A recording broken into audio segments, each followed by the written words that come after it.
Bagi anak-anak yang ada di rumah, sebelum kita memulai pelajaran kita pada pagi hari ini, terlebih dahulu kita berdoa. Mari kita berdoa. Atas nama Bapa dan Putra dan Roh Kudus. Amin. Pujian dan syukur kami naikkan ke hadirat-Mu ya Bapa, karena Engkau telah melindungi kami sepanjang malam telah berlalu. Kami akan memulai pelajaran kami ya Bapa. Berkati kami, lindungi kami, sehingga kami boleh belajar dengan baik. Dikau kami puji, kini, dan sepanjang segala masa. Amin. Atas nama Bapa dan Putra dan Roh Kudus. Amin. Nah, anak-anak yang ada di rumah, hari ini kita masuk pada pelajaran kita, yaitu pelestarian hewan. Nah, hewan. Nah, hewan termasuk makhluk hidup ya. Makhluk hidup itu memerlukan tempat tinggal untuk hidup dan untuk berkembang biak. Nah, tempat tinggal makhluk hidup biasa disebut dengan habitat. Contohnya untuk hewan itu hutan. Nah, salah satu manfaat kita menjaga hutan, nah, yaitu agar hewan dan tumbuhan yang tinggal di dalamnya dapat melangsungkan hidupnya. Ya, salah satu manfaat kita menjaga hutan, yaitu agar hewan dan tumbuhan yang ada di dalamnya dapat melangsungkan hidupnya. Nah, kita lanjut. Keberadaan hewan dan tumbuhan sangat penting dan harus kita lestarikan. Nah, agar yang pertama, hewan dan tumbuhan tidak punah atau habis.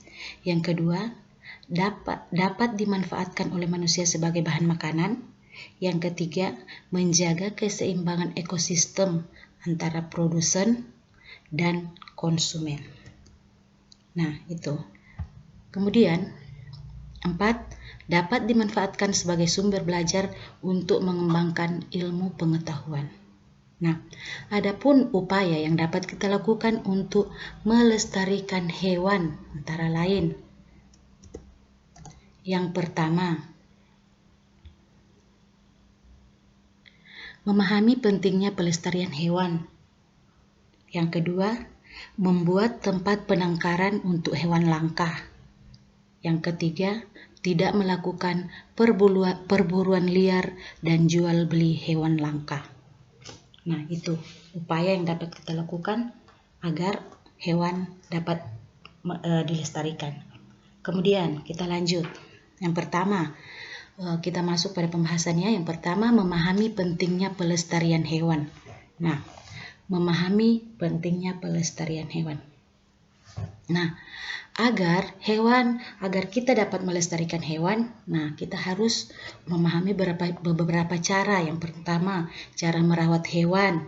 Misalnya, memberikan makanan, memberikan tempat tinggal atau kandang bagi hewan peliharaan sesuai dengan ukuran hewan. Jangan kita memelihara anjing kemudian kandangnya kecil, tidak sesuai dengan ukuran hewan. Serta kita harus memperhatikan kebersihan kandang dari hewan peliharaan kita. Nah, kemudian jika hewan yang kita pelihara itu ada termasuk hewan langka, maka kita harus menyerahkan hewan itu kepada pihak yang berwenang, yang biasa disebut Balai Konservasi Sumber Daya Alam, atau biasa disingkat dengan BKSDA. Nah, itu cara kita untuk melestarikan hewan. Kemudian yang kedua, membuat tempat penangkaran untuk hewan langka. Nah, hewan langka yang dilindungi. Nah, tujuan membuat penangkaran hewan agar hewan langka dapat berkembang biak dengan aman. Nah, dia dapat berkembang biak dengan aman. Nah, setelah cukup umur, maka dia akan dilepaskan ke alam bebas agar hidupnya bisa berkembang secara alamiah. Nah, penangkaran hewan biasa dilakukan dengan 2 cara. Yang pertama, ex situ, yang kedua, in situ. Nah, ex situ artinya di luar habitat aslinya, seperti di kebun raya atau di kebun binatang. Kalau in situ artinya di dalam habitat aslinya seperti taman nasional, cagar alam, suaka marga satwa, dan sebagainya. Nah, adapun beberapa contoh hewan langka di Indonesia yaitu misalnya komodo, orang hutan, harimau Sumatera, termasuk burung cendrawasih yang ada di Papua, dan lain-lain. Kemudian kita masuk yang ketiga, tidak melakukan perburuan liar dan jual beli hewan langka. Nah, ini sangat penting. Jika kita melakukan perburuan liar atau menjual hewan langka, maka kita akan dijerat dengan undang-undang, yaitu Undang-Undang RI Nomor 5 Tahun 1990 Pasal 19.